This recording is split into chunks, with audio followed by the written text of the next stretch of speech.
Hello and welcome to Snapshot. I'm your host, Alan Wolfe. And on this edition, we're going to take you along with us for a ride with the men and women of the Coral Gables Fire Rescue. And our first stop today is with Dan Thornhill, a firefighter with Coral Gables Fire Department, and we are in front of a giant truck. What about this? This is a big one. This is called an LTI, or a Ladder Towers Incorporated. That's the company that manufactures That's correct. And it's used for many different uses, but mainly for high-rise firefighting and for elevated victim rescue. You mean you got to go up on that ladder? Yeah, it goes up about 10 stories high, about 100 feet. Now, if it's windy or something, what do? Do you still have to go up on it? We go up, we have safety ropes, and we have many secondary precautions we use, but it's relatively safe. Scary? You'll find out. Oh, I'll find out. Wait a minute, how am I going to find out? We're going to take you for a little ride. We'll give you a nice view of Coral Gables airborne. Now, wait a minute, before I say yes, actually, I have to say yes, because that's our promise to you, that we will take you to places where you've never been. How high are we going to go? We're going to go about 90 feet, although we have the capacity to go up to 100 feet, about 10 stories high. Oh, what the heck? Let's do it upright. We'll go up the whole 100 feet. Okay. Now, if I pass out up there, of course, I'm with rescue personnel. No problem. We have paramedics waiting. Hey, that's great. Inside the cab, if we open this up, let's go over here, and I notice you are a Class 1 fire department. What does that mean? That's a rating. There's a lot of regulations to become a Class 1. They base it on a class of 1, 2, 3, or 4, 1 being the highest. We just recently received a Class 1 rating, and there's only 13 fire departments in the country. So we're pretty proud of that. Right? Yes, sir. We're very proud of that. Would fire departments like New York and Los Angeles be a Class 1? Boston, LA, well, it depends. There's a lot of regulations to become a Class 1.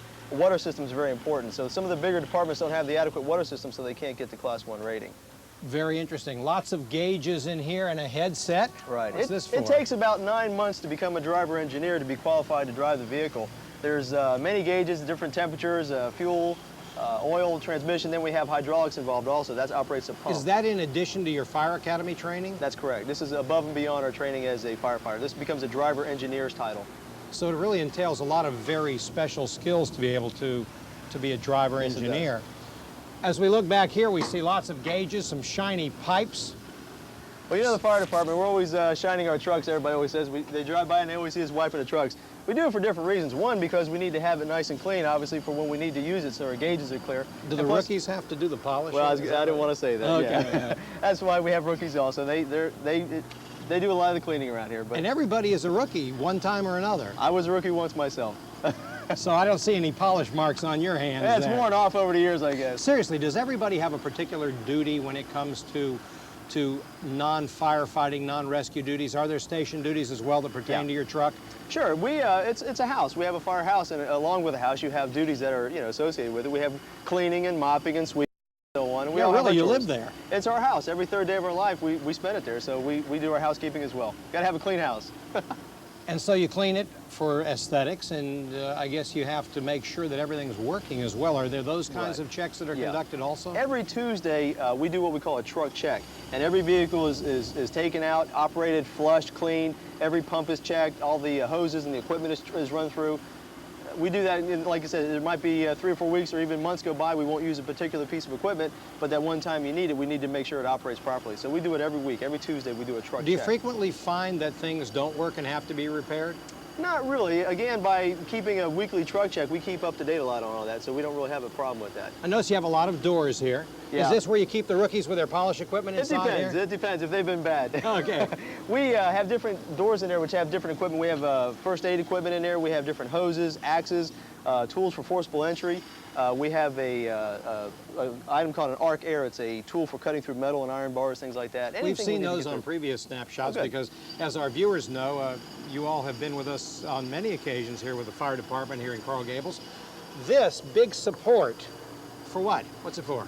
That's going to stabilize the vehicle. When we get you up there, and we are going to get you up there. They get me up. I don't know if I like that sound, when we get you up there. You have quite a bit of weight up there, and when we can do a 360 with this type of tower up here. And you need to stabilize the vehicle. So this is going to reinforce the vehicle as far as stabilization goes, and so we're not going to tip over. I'm real glad to hear that one. If you don't have these out and you do a 360, there's a good chance the vehicle would tip over.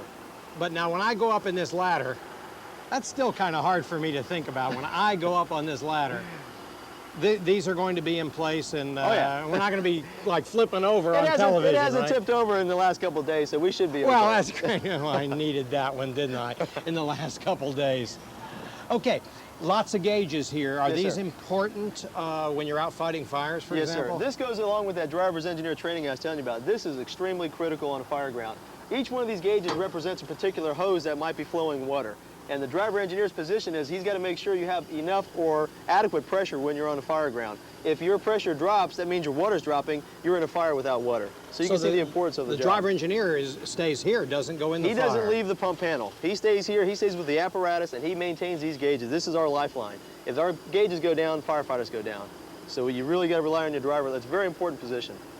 And we have different connections where we can have through the nozzle on the top of the tower. The nozzle is able to pump 2,000 gallons of water a minute, which is quite a bit of water when you consider that a gallon And that of water. nozzle is up where we're going up in the air. 100 feet. Oh, 100 feet. Oh, 100 feet. Did he really say that? Yeah. The weight of a gallon of water is roughly a little bit over 8 pounds a gallon. So when you're flowing 2,000 gallons of water a minute, it doesn't take a lot of math to figure we're going to have a lot of weight on a building. So we have to, again, be careful as a driver engineer, knowing how many gallons of water we're putting on, not to cause a cave-in hurting our firefighters inside. So safety really is an underlying concern all the time. I guess that's probably number one. Number one priority on a fire scene. Well, you know, I guess we've kind of seen everything on the truck here, and I really can't delay it anymore. So, like, what's our next stop? Up top. Up top. Here we go, 100 feet. Oh! Well, I don't believe I'm doing this, but, you know, Snapshot does promise to take you to the most exciting places that you ever could imagine. And we're here with Dan Thornhill. We're going up to 100 feet in the air. Watch out for the birds. Yeah, I don't believe I'm doing this, but we're going to take you with us. Well, I guess I have to believe that we're up here now. You know, when we got about to this elevation, firefighter Dan Thornhill said, if we have to bail out, we do it like this. I didn't need that. We are strapped in here for what? Right. Well, I feel relatively secure, except my legs are a little weak. Well, like we said before, in the fire service, everything is safety first. And this is a life safety belt that in the event that something were to hit you or knock you unconscious, you wouldn't fall out of the basket. And you would stay secure to the vehicle. I needed to hear that. Nothing's going to hit you, though. Maybe a bird or a plane, but nothing else. I see here that we have 3 controls. That's correct. And let's see if Leo can get a shot of these. One says right, swing left, out, telescope in, down and up elevation, which is pretty easy to understand. Right. Pretty straightforward. Yeah, there's a little lever here that it's a safety, and we simply pull it up, and now we're going to go up a little higher. I can bring the basket a little higher. Okay. And you want to do a nice, slow movement like that so we don't have a lot of jiggling. And we're going to eventually end up between 90 and 100 feet. Yes, sir. Why did I remind myself of that? It's a very smooth ascent, too, and we remain horizontal. Is that an automatic feature to have the basket remain horizontal? Yes, sir. My cameraman, Leo Reno, his first question on the ground was, like, are we going to be vertical along with this ladder? I said, no, Leo, we're not going to worry about that. He's still worrying about it. We'll simulate a rescue. Let's say we had a injured roof worker, and we had to go close to the building to bring the victim down, and we'll do a simulated rescue now. Okay. I'm going to swing it towards the building. Okay, that's with the swing right and left knob. And this building happens to be the old Coliseum. Now, when I was a kid, I used to go bowling here. Of course, that was only a couple of years ago. Yeah. It's quite a view from up here. We can see off to our east the city of Miami back there. This is actually rather frightening, I must tell you. But you are a good driver. And when we get over here, maybe I could take my hand at the controls to see if I can move this without throwing us out of the basket. Not a problem at all. My cameraman didn't like that comment about throwing us out of the basket. As we swing around, it is rather smooth, but is it normal to have one's legs feel strange up here? Is this just my reaction, or does this happen I to think everybody? everybody has that same reaction. Obviously, we're in an environment that's not natural to us, and whenever that happens, your body's going to react accordingly. But you get used to it like anything else, and we have a lot of confidence drills that we go through with heights and so on, and sometimes we get firefighter candidates that really want to be a firefighter, but when it comes to certain drills, they realize at that point that they can't do it. It's not for them. That's correct. Now, I understand that there are also trucks that do not have a basket where you actually have to be up on the ladder. Right. I mean, holding on. Right. Whoa. Yeah, again, we have Put down that ladder, folks. We have a safety belt on at all times on either type of ladder apparatus, but those are kind of outdated now, and these are the new ladders for the 90s and going into the year 2000. Well, Alan, you want to give it a shot and try and bring us? I think I would like to. All right, what you're going to do is we're going to need to telescope out closer to our victim. Let's pretend we have a take a firm grasp. Firm grasp, and slowly you're going to push it away from you. You're going to put it to your left. Okay, Nice and and slow. this is going to head us toward the building. That's correct. We're going to go and save our victim. Here we go. What do you think? I never thought I'd get to do this. Here we go. I'm not doing it quite as smoothly as you, but that's all right. And we are moving toward the building now. If there was a victim there, we would try to get as close as possible, correct? That's correct. Right now, you're in charge of almost a $500,000 piece of apparatus. Wow. So don't bump it. The chief will get mad at us. Indeed, and of course, we're up high in the air, too. That's when right. you are up here, you're not only concerned about driving this apparatus, but about fighting the fire and saving people. That's correct. Where my only concern here is getting closer to the building. I need to stop now, don't I? Good. Okay, well, All right. that was a little bit rough. That's all right. Yeah, we have actual breathing capabilities up here. We have life packs that we can hook up with face masks, and we have large oxygen tanks if your cameraman wants to get on the side down there of the ladder, and we can breathe air up here because you'll have toxic fumes and heat. Yeah, let's get Leo on the side of that ladder. I know that's what he wants. We also have this big 2,000 gallon per minute, as you mentioned earlier, water dispenser. That's correct. We can angle the water wherever we might need it, and like I said, with that amount of water coming out, 2,000 gallons of water a minute, you can fill a swimming pool up in about 6 minutes. Would we normally go up over the roof area to extinguish the flames, or perhaps if there were still windows here, go in through the windows? Again, it depends on the situation. Generally, you want to be directly over the fire, but sometimes situations don't permit that as far as power lines and trees and so on. So you have to kind of custom it to each call. Yeah, power lines would be a prime consideration. How about weather? Weather's really not a problem. Of course, you don't want to be out here during a thunderstorm. No, indeed. A human lightning rod. Yes, but, you'd be the highest thing around. Weather really isn't that much of a problem. It's more so the hazards of trees and power lines, things like that. That becomes at nighttime as well, it's very dangerous. So we actually can go up. We can go a little higher if you want. Okay, well, let's see here. Guy's a thrill seeker. We'll go up higher if you like. Hey, we promised to take you, huh? Whoa! Whoa! Did you feel that, folks? I did. Okay. Yeah, I'll bring the elevation up a little bit. Okay, elevation coming up. Here we go. A little smoother that time. Yes, indeed. Here we go. We are climbing here. We're ascending. I wonder how many feet per second this thing will ascend. Look down there, folks. Do you believe that? I'll let you look. I don't think I want to. And it's windy up here. I know the audience can hear the wind noise. Oh yeah, you can get a good view of the city and everything else. While you're up here, it gives you a good panoramic view of the scene as well. If it is a rescue situation or if it's a fire situation, you can give a lot of information to the officers down on the ground and tell them what they need to be aware of or what might be happening in the fire.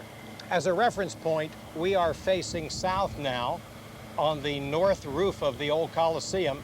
Now we're looking toward downtown Miami, directly east of us. As we come around to the north, we can see Broward County up there in the distance. I see the television towers there at the county line. And as we come back around toward the west again, of course, we can see the city of Coral Gables behind us in this direction. Leo can swing around to his left here. We're actually coming all the way around, and there's the city of Coral Gables behind us. What's our elevation now? Right now, we're about 90 feet. Okay. Folks, are we high enough? Is 90 feet high enough, or do we need to go to the full 100? If you want to go up a little higher, we can go up a little higher. We promised them we'd take them, and this is truth in broadcasting. It's your life insurance. Oh, wait a minute. Do we really want to go up to 100 feet? Okay. Here we go. Here we go. Whoa. Rock and roll, as they say. This takes us up to the full 100. It's interesting how the basket does remain vertical, thank God, as we go up to the full 100 feet. Now, once you get up to your full extension, can we then telescope out even more, perhaps if we wanted to get over the roof area to fight the fire? Yeah. Or would we have to reposition the truck? Yeah, we could right now if we had to. We could actually go right over to the center of where the trusses are there if need be. And we can also do forcible entry with this by blasting deteriorated roof membrane. We can go ahead and blast it with the water and ventilate the roof and get some of the heated gas and smoke out of there, which is going to give us more visibility for our firefighters inside the fire. We're looking down right now, and this is an unbelievable view. Everything looks like, oh my gosh, I wish I wouldn't have looked down. Everything looks like it's almost a toy down there. Right. But we are at 100 feet, and this is, a good distance above the ground. Yep. And you can see the ground. I don't think I want to look. I hope our audience, are you okay out there? Well, this has certainly been a very exciting look at the LTI truck, Well, it's our pleasure to have you here. and I know that the audience certainly has enjoyed it. And we're going to be back with more excitement here on Snapshot right after this.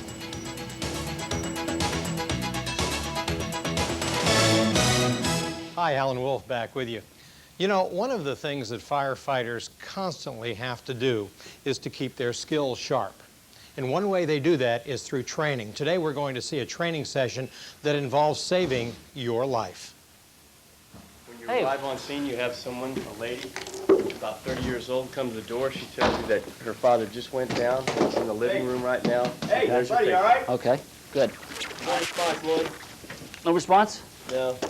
Patient's not breathing. Let's go and get an ambu on here. Make sure you hook up supplemental O2. Got it. All right, so how old is this Check person the now? pulse. Patient is 55 years old. 55 years old? Does it have any prior medical history at all? Yeah, Mom, Yes. we have no pulse. Cardiac. There's no Let's start pulse? CPR. Find my landmark, hand placement. Is there any breathing there? Yep. When you're ready. And insert an Okay. airway. One, two. 1 and 2 and 3 and 4 and 1 and 2 and 3 and 4 and 5. Okay. Let's see. 1 and 2 and 3 and 4 and 5. Get a quick look over here. Okay, we're V-fib, check a pulse. No pulse. Okay, put gel on my paddles. Right clear. Charging of 200 watt seconds. Everybody stand back, stay clear, stay clear. Delivering the charge. Okay, check for a pulse. No pulse. There is no pulse. Charging again up to 300 watt seconds. Everybody stand back. Clear. V-fib. Delivering a charge. Is there a pulse? No. Still no pulse. Charging up to full wattage, 360 watt seconds. Stand back, stay clear. Clear. Delivering a charge. Still no pulse. I'm going to start CPR. Wait a second, we got someone here, check a pulse again. Okay, is the patient breathing? We have a corresponding pulse. Patient breathing, sir? No. Give me the med Not kit. breathing. Give me the med kit. Get the leads on. Okay. I'm going to go ahead and hyperventilate the patient, Captain, and Get the leads ready on. to intubate. I'll get an IV going. All right, leads are on. Leads are on right now. Okay, so we do have a good pulse in with this, right? Yes. Okay. Captain, I'm going to go ahead and intubate. All right. Hyperventilate. Blood pressure? For 3 minutes. The patient is not breathing though, right? Correct. Okay.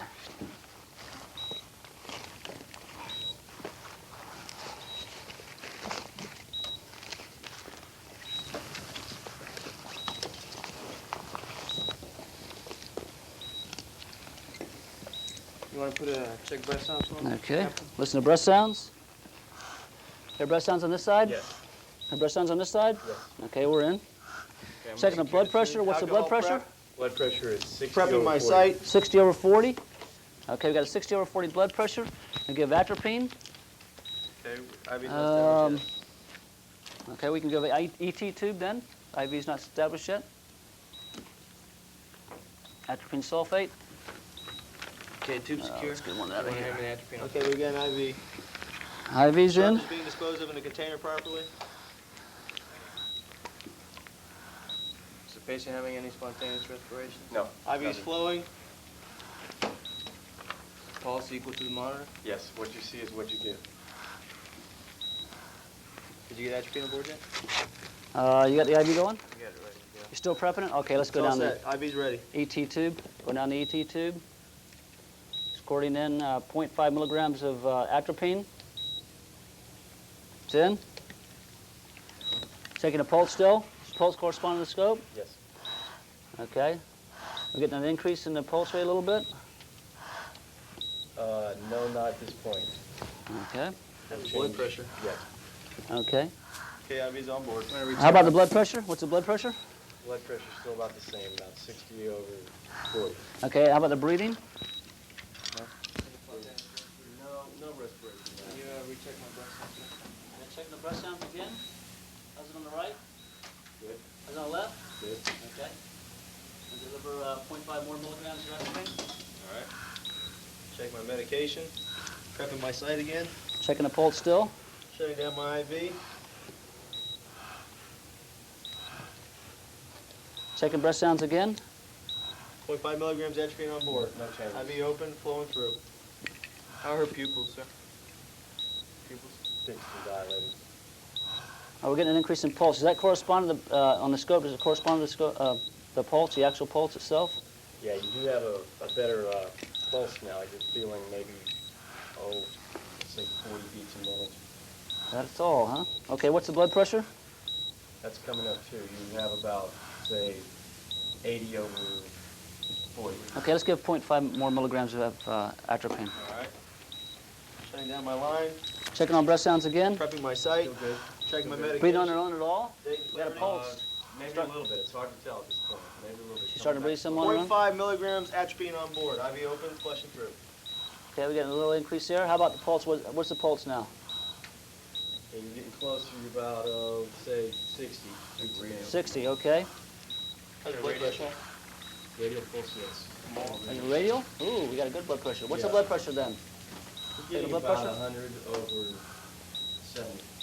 100 over 70? The backboard ready. Okay, are we getting any more respirations over here? A little bit on our own now. A little bit on our own? Yeah, for zone. Okay. And you said the last time the blood pressure was what now? Last time it was taken 100 over 70. Okay. What's this patient's history? Yeah, what is the patient's history? The woman was able to tell you that he has a cardiac history. He's taken digoxin, Coumadin, and one other drug. She can't remember what it How old is. is the patient? How old is the patient? 55. You know when you're ready, we'll log roll the patient. Okay, head man, are you ready? Yes, sir. You call it. On 3. 1, 2, 3. Checking the back for any other injuries or anything that might be noticeable. Nothing at this time. Okay, what medications should we take? Is this patient taking? Digoxin, Coumadin, and one other she can't remember. Okay, checking a pulse again. What is it? Pulse is about 60, so Is she breathing on? He breathing on his own? a little bit. There's a few. Still needs ventilation. Still needs Okay. help with the bag. Doing a blood pressure? What's the blood pressure?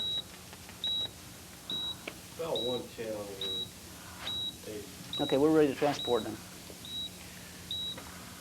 We'll hang go ahead and prepare an IV bag of lidocaine, a lidocaine drip. We'll put 2 grams into the 500. Are you going to do it? Now, take it. Okay. And we'll drip that at 30 drips a minute. That's just to fake it. Okay, so we're finished. Save another one. Too good to die. Cut. Okay, question for you. How helpful is this, really, once you get out on a scene? How well does this relate to being out there on the street and having somebody in this condition? Well, what it does is it gives us those kind of set procedures that you go through, and it reinforces, working through those kind of set procedures that are necessary to go through a resuscitation phase like this. Is everybody as calm out there as you are in here? It seems like a very routine kind of thing that you're going through. Although nothing is routine, it seems like you have your act down, so to speak, about what you need to do to get the job done.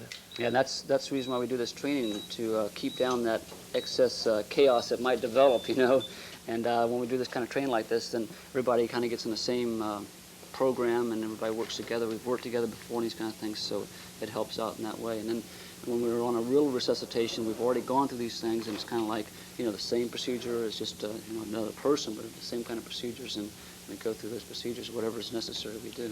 So it really needs to be kind of second nature to you, the whole thing. Right. It needs to happen automatically. That's the reason why we train, so it is second nature. It's not like a big surprise or something different for it.